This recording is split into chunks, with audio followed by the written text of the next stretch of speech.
Olá, minha gente, estamos aqui de volta para mais uma aula de ética do curso de AD da UCP. Então, espero que vocês estejam gostando das apresentações. Estou tentando ser o mais interativo possível e comentar todos os comentários que vocês responderam, aliás, todos os comentários que vocês têm feito lá na plataforma Moodle. Por favor, quem tiver alguma dúvida, pode falar comigo, pode me adicionar no Facebook, para a gente poder ter esse processo de interação, para que a gente possa aproveitar ao máximo esse instrumento espetacular que é a plataforma Moodle e que são as disciplinas à distância. Na aula anterior, eu comentei com vocês sobre o processo de construção do conhecimento. Como se dá essa construção do conhecimento? O conhecimento, que eu expliquei, que não é simplesmente ver, não é simplesmente algo da realidade. O conhecimento vem da verdade, que está implícita na realidade. Isso quer dizer, a realidade é aquilo que eu vejo. Dentro da realidade existe uma verdade implícita, que só é exaurida, que só é enxergada, se podemos dizer assim, se você se aprofundar naquela realidade. Quem não se aprofunda nos processos de realidade, pode-se dizer que apenas tem uma informação. Ninguém quer ser informado de engenharia. Ninguém quer ser informado de filosofia. Todos queremos e devemos ter o conhecimento sobre isso. Ok? Então, por isso que eu e você não nos contentamos com a realidade. As pessoas que querem ir além não se contentam com o real.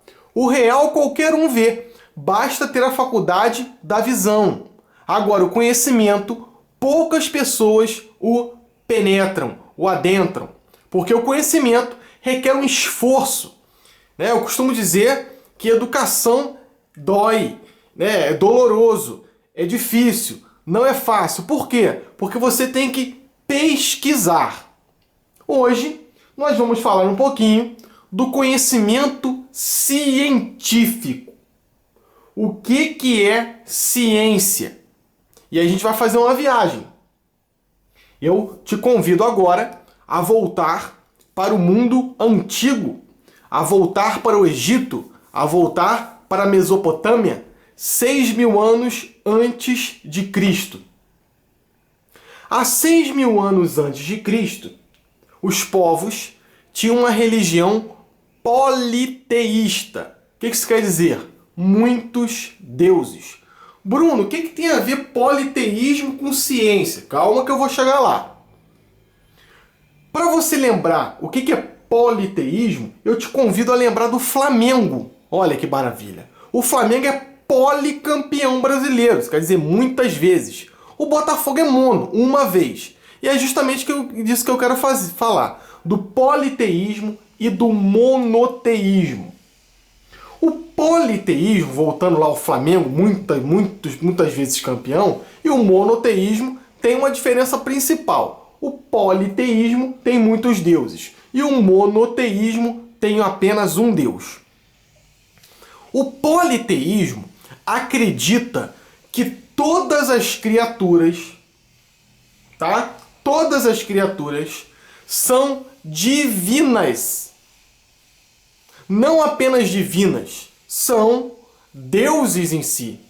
E todos os seres que estão na Terra são deuses ou subdeuses. Por exemplo, no politeísmo egípcio, você tem o gato, tem a pantera, enfim, tem uma multiplicidade de deuses.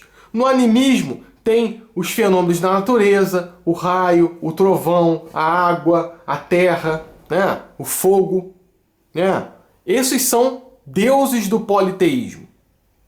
Tem um povo no mundo antigo, que fala que não existe vários deuses. Existe apenas um Deus. E esse Deus criou todas as outras coisas. E as coisas que estão ao redor, né, as coisas que estão ao nosso redor, não são deuses, mas são criaturas desse Deus, que tem uma outra natureza. E é exatamente antagônico ao processo do politeísmo. O politeísmo não fala isso. O politeísmo fala que deuses e criaturas têm a mesma natureza. Vou tentar melhorar um pouquinho. Quem já viu aquele filme lá do Percy Jackson, né? O Apanhador de Raios, não sei se essa é a nomenclatura correta. Ele é um semideus. Olha que interessante, isso é cultura grega. Quem já viu aqui é aquele que tem, não vou lembrar o nome, que tem lá o Perseu. Também, ele é um semideus. Tá? Então os deuses gregos têm atributos divinos e humanos ao mesmo tempo. Isso é próprio do politeísmo. No monoteísmo, isso não acontece. No monoteísmo, existe um Deus e as criaturas são distintas da natureza divina. Não são da mesma natureza. Deus está numa ordem transcendental e a natureza numa ordem natural. Isso é filosofia básica e teologia também. Bruno, mas o que isso tem a ver com ciência? Tudo. Por quê? Quando eu falo que existe um Deus que criou todas as outras coisas, eu coloco o homem em um patamar supremo das criaturas. Se você pegar a Bíblia cristã, a Bíblia judaica, aliás, você vai perceber que Deus, né, o Deus judaico, fala o seguinte para o homem: nomeie as coisas. Quem dá nome é quem domina. Quando o homem passa a dominar as coisas e poder adentrar na realidade das coisas, o que é isso? Ele não fica mais na realidade, ele adentra nessa realidade, aí nessa ciência. Por quê? No mundo politeísta, o homem não podia pegar um cadáver e abrir esse cadáver no meio para ver o que tinha dentro, porque esse cadáver era Deus. O homem não podia colocar, ficar observando as estrelas, observando o sol, porque sol era Ra. Se eu chegasse em casa no mundo politeísta, imagina que eu fui lá na Babilônia, dei uma saída, aquela coisa toda, e comi alguma coisa que me fez mal. Eu cheguei em casa, pedi para minha mãe fazer um chá de boldo para mim, boldo do Chile, aquele boldo amargo. Ela foi e amassou lá o boldo. Amassou, tirou aquele suco verde horrível. Você vai, tomou aquele suco. Quem te curou no politeísmo? Foi o componente químico da planta? Não, foi minha mãe, que é uma curandeira. Então as coisas eram encantadas. O mundo politeísta é um mundo mágico. O filósofo Max Weber, em sua clássica obra, A Ética Protestante e o Espírito do Capitalismo, ele fala justamente isso. O que é o processo de desencantamento do mundo? O mundo com o monoteísmo se desencanta. E o homem assim é capaz de adentrar na realidade que outrora ele só vislumbrava, ele só olhava, ele só verificava. Agora não. Como o homem não tem as coisas ao seu redor e essas coisas não são mais deuses, ele pode fazer o que com as criaturas? O que ele quiser, porque ele está no topo das criaturas.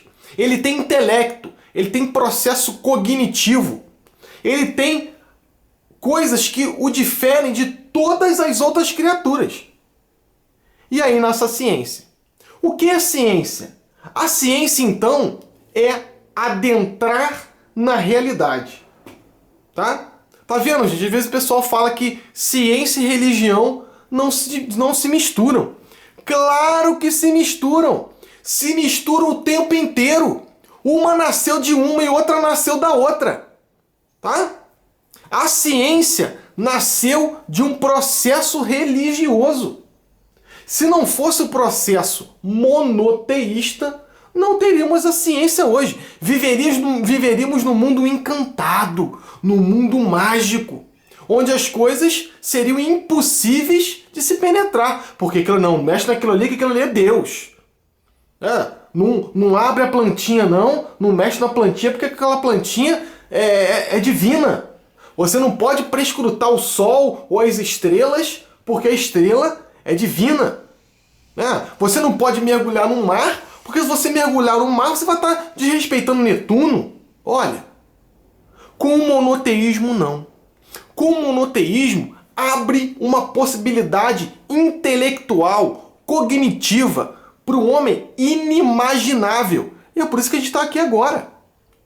Por conta de um processo religioso monoteísta. Tá? E aí vamos lá, deixa eu acertar um pouquinho a câmera aqui. Como classificamos algo como científico? Olha que interessante.